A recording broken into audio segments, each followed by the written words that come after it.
वैसे तो पूरा झारखंड डेमोग्राफी में बदलाव को महसूस कर रहा है, परंतु संथाल परगना की हालत कुछ ज्यादा ही खराब है। जो बांग्लादेशी घुसपैठ के चलते जो आदिवासी के अस्तित्व जो खतरा में है, उसको बचाने के लिए हम कदम उठाएंगे।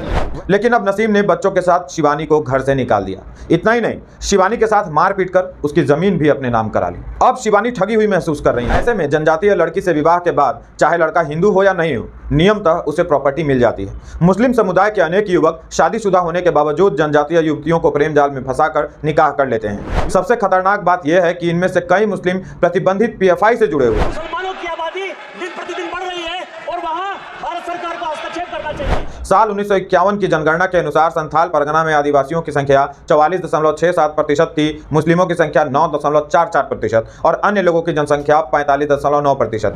सरकार की शिथिलता का फायदा कट्टरपंथी उठाते हैं और भोले भाले जनजातीय लड़कियों को निशाना बनाते हैं। ऐसे में झारखंड के लोगों को, विशेषकर जनजातीय समाज के लोगों को घुसपैठियों और कट्टरपंथियों के भ्रमजाल से बाहर आना होगा। नमस्कार, मैं राजन झा और नए वीडियो में स्वागत है आपका। मित्रों, हमने कई माह पूर्व बिहार के सीमांचल के जिलों में डेमोग्राफी में आ रहे बदलाव पर चर्चा की थी। आज बात करेंगे झारखंड की। झारखंड के कई हिस्सों में लव जिहाद और फिर लैंड जिहाद के कारण जनसंख्या में भारी बदलाव आ गया है, यानी उन स्थानों पर डेमोग्राफी बदल चुकी है। भारत में डेमोग्राफी में बदलाव की कोशिश पर बात करने को नफरत फैलाना बतला दिया जाता है। यह भी कट्टरपंथियों की सोची समझी साजिश होती है ताकि इस विषय पर बात न हो, चर्चा न हो और उनका मकसद कामयाब होता रहे। इनका टारगेट किसी से छुपा हुआ नहीं है, इन्हें पृथ्वीवासियों को इस्लाम कबूल करवाना है। इसके लिए वे हर कर्म कुकर्म करने को तैयार रहते हैं। विगत कई महीनों से झारखंड में डेमोग्राफी में बदलाव को लेकर भाजपा नेता लगातार आवाज उठाते रहे हैं। बीजेपी के नेता संसद से सोशल मीडिया तक पर इसे लेकर चिंता जता चुके हैं। चिंता चंपई सोरेन को भी थी, तभी झामुमो के इतने बड़े नेता ने आदिवासी हिंदुओं की घटती संख्या और उनके खिलाफ चल रहे इस्लामी साजिश के विरुद्ध पार्टी का साथ छोड़ दिया, भाजपा में शामिल हो गए और एक साथ मिलकर इस लड़ाई को आगे बढ़ाने की बात कही। विकास के साथ साथ यहाँ का आदिवासी का जो अस्तित्व का बात है, जो बांग्लादेशी घुसपैठ के चलते जो आदिवासी का अस्तित्व जो खतरा में है, उसको बचाने के लिए हम कदम उठाएंगे। वैसे तो पूरा झारखंड डेमोग्राफी में बदलाव को महसूस कर रहा है, परंतु संथाल परगना की हालत कुछ ज्यादा ही खराब है। संथाल परगना में बांग्लादेशियों का घुसपैठ लगातार बढ़ता जा रहा है। ये घुसपैठिए स्थानीय जनजातीय महिलाओं से शादी कर रहे हैं, शादी के बाद उनकी जमीन पर कब्जा कर रहे हैं। हर दिन बढ़ते ऐसे मामलों ने प्रशासन की नींद उड़ा दी। हाल फिलहाल में ऐसा ही एक मामला सामने आया है संथाल परगना के शिकारीपाड़ा से। शिकारीपाड़ा पुलिस स्टेशन के अंतर्गत एक गाँव है करमाटाड़। गांव में शिवानी मरांडी अपने परिवार वालों के साथ रहती हैं। वर्ष 2013 में शिवानी की जान पहचान मोहम्मद नसीम अंसारी के साथ होती है। नसीम अंसारी और शिवानी विवाह कर लेते हैं। कुछ समय के बाद नसीम अंसारी शिवानी को लेकर पश्चिम बंगाल के रामपुर हाट चला गया। वहां शिवानी का धर्म परिवर्तन कराया गया और नया नाम रख दिया शबनम परवीन। इन 11 सालों में शिवानी मरांडी उर्फ शबनम परवीन को मोहम्मद अंसारी से 4 बच्चे पैदा हुए। इनमें से 2 बच्चों की मौत हो गई। नसीम अंसारी के कई महिलाओं से संबंध की बात कही जाती है, लेकिन रिपोर्ट्स के अनुसार उसके एक अन्य महिला से संबंध थे जिसकी जानकारी शिवानी उर्फ शबनम को हो गई। उसने इस रिश्ते का विरोध किया। नसीम को यह विरोध अच्छा नहीं लगा, वह भड़क गया और स्थिति यह हो गई कि शिवानी के साथ उसने मारपीट शुरू कर दी। शिवानी ने इसे लेकर गांव पंचायत बुलाई, जिससे कोई फायदा नहीं हुआ। शिवानी दुमका में पुलिस के शरण में भी पहुंची। सोरेन सरकार की पुलिस भला इन मसलों पर क्यों ध्यान देने लगे, तो यहां भी शिवानी को निराशा हाथ लगी।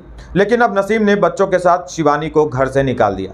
इतना ही नहीं, शिवानी के साथ मार पीट कर उसकी जमीन भी अपने नाम करा ली। अब शिवानी ठगी हुई महसूस कर रही हैं और 11 साल पहले की गई गलती के लिए स्वयं को कोस रही हैं। पर यहाँ बात केवल एक शिवानी की नहीं, झारखंड के अलग अलग हिस्सों में सैकड़ों शिवानी हैं। ऐसे सैकड़ों जनजातीय महिलाएं हैं जो इन इस्लामिक कट्टरपंथियों की सॉफ्ट टारगेट है। झारखंड में यह एक बड़ी सामाजिक समस्या बन चुका है। झारखंड के विभिन्न इलाकों, खासकर साहिबगंज और संथाल परगना में जनजातीय युवतियों से मुस्लिम लड़के प्रेम के नाम पर दुष्कर्म और हत्या कर रहे हैं। उनकी जमीनों को हड़पने के मामले आए दिन सामने आते रहते हैं। संथालियों की कई परंपराएं ऐसी हैं जिनका फायदा ये घुसपैठिए उठाते हैं। एक पॉडकास्ट में झारखंड की ही एक एक्टिविस्ट को सुन रहा था जो बतला रही थी कि जनजातीय समुदाय के कई वर्गों में खानदानी जमीन का मालिकाना अधिकार दामाद को दिए जाने का प्रचलन है। ऐसे में जनजातीय लड़की से विवाह के बाद चाहे लड़का हिंदू हो या नहीं हो, नियमतः उसे प्रॉपर्टी मिल जाती है। मुस्लिम समुदाय के अनेक युवक शादीशुदा होने के बावजूद जनजातीय युवतियों को प्रेम जाल में फंसाकर निकाह कर लेते हैं। वे उनकी जमीन हड़प रहे हैं, एसटी के रिजर्व सीट पर बीवी को चुनाव लड़वा रहे हैं और परोक्ष रूप से शासन तंत्र का हिस्सा बन रहे हैं। ऑफ इंडिया की दिसंबर 2022 की रिपोर्ट के अनुसार बोरियो इलाके में एक साल में 100 से अधिक मुस्लिम युवकों ने जनजातीय युवतियों से प्रेम विवाह किया। आखिर सभी मुस्लिम युवकों को अचानक जनजातीय समुदाय की लड़कियां इतनी पसंद कैसे आने लगी? जवाब आप जानते हैं। इसी साल जुलाई में पाकुड़ के तारानगर में बांग्लादेशी घुसपैठियों की वजह से हिंदुओं को अपने घर छोड़कर भागने को मजबूर होना पड़ा था। वहीं महेशपुर थाना इलाके में आने वाले गया बधान में जनजातीय लोगों को बांग्लादेशी घुसपैठिए उनकी ही जमीन से बेदखल कर रहे हैं। गया बधान का ऐसा ही वीडियो सोशल मीडिया पर भी वायरल हुआ था, जिसमें बांग्लादेशी इस्लामी घुसपैठिए जनजातीय लोगों को धमका रहे थे। जामताड़ा में मुस्लिमों ने जनजातीय समुदाय की जमीन को कब्रिस्तान बना दिया। इसी साल जुलाई 2024 को गोड्डा सांसद निशिकांत दुबे ने कहा था कि झारखंड में 100 महिलाएं जनजातीय कोटे से चुनाव लड़ती हैं, लेकिन उनके पति मुस्लिम हैं। सबसे खतरनाक बात यह है कि इनमें से कई मुस्लिम प्रतिबंधित पीएफआई से जुड़े हुए हैं। उन्होंने संथाल परगना में जल्दी से जल्दी एनआरसी लागू करने की मांग की थी। आपके माध्यम से स्पीकर महोदय आग्रह है कि पूरा मालदा, मुर्शिदाबाद, अररिया, किशनगंज, कटिहार और हमारे यहाँ साहबगंज और यह झारखंड हाईकोर्ट का अभी 22 जुलाई का ऑर्डर है जो ये कह रहा है कि मुसलमानों की आबादी दिन प्रतिदिन बढ़ रही है और वहां भारत सरकार को हस्तक्षेप करना चाहिए।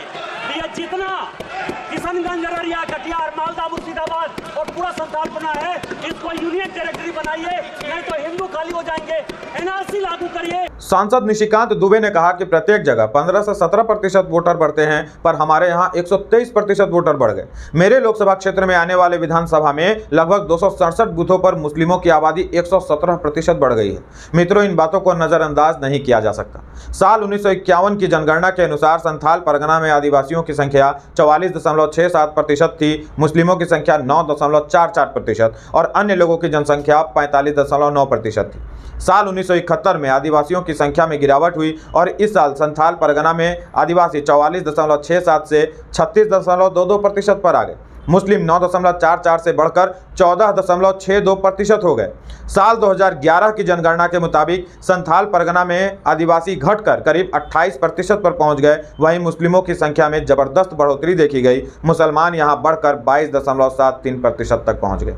मित्रों, यह मुद्दा इसलिए अति संवेदनशील हो जाता है क्योंकि पीएफआई के विजन डॉक्यूमेंट में लिखी बातें सच साबित हो रही हैं। जुलाई 2022 में बिहार पुलिस ने इस विजन डॉक्यूमेंट के बारे में मीडिया को जानकारी दी थी। पुलिस द्वारा जब्त इस विजन डॉक्यूमेंट में पीएफआई के खतरनाक एजेंडे इंडिया विजन 2047 के बारे में जानकारी दी गई थी। डॉक्यूमेंट के अनुसार हिंदुओं के विरुद्ध युद्ध छेड़ने के लिए मुस्लिमों को खास ट्रेनिंग दी जाएगी, असलहे, गोला बारूद व हथियार जमा किए जाएंगे, प्रशिक्षण शिविर चलाने के लिए जमीन की आवश्यकता होगी। एक रिपोर्ट के मुताबिक इस तरह के साजिशों के जरिए पीएफआई ने झारखंड में करीब 10,000 एकड़ जमीन खरीद कर कब्जा कर लिया है। झारखंड में सोरेन सरकार बनने के बाद पुलिस भी इन मामलों को सीरियसली नहीं लेती। सरकार की शिथिलता का फायदा कट्टरपंथी उठाते हैं और भोले भाले जनजातीय लड़कियों को निशाना बनाते हैं। ऐसे में झारखंड के लोगों को, विशेषकर जनजातीय समाज के लोगों को घुसपैठियों और कट्टरपंथियों के भ्रम जाल से बाहर आना होगा। आदिवासी लड़कियों को समझना होगा कि उनकी जरा सी लापरवाही उन्हें शिवानी और अन्य लड़कियों की तरह दर दर की ठोकरें खाने को विवश कर सकती हैं। उनके बाप दादा की जमीनें हाथ से जा सकती हैं। बाकी का जीवन यदि रहा तो नरकीय गुजर सकता है। आज के लिए इतना ही। मिलेंगे एक अन्य विषय के साथ। जागरूक रहें, सजग रहें। वीडियो को लाइक करें, शेयर करें, चैनल को सब्सक्राइब करें। आर्थिक सहायता पहुंचाना चाहते हो तो क्यूआर कोड को स्कैन करें। वीडियो में अंत तक बने रहने के लिए आप सभी का बहुत बहुत आभार, बहुत बहुत धन्यवाद।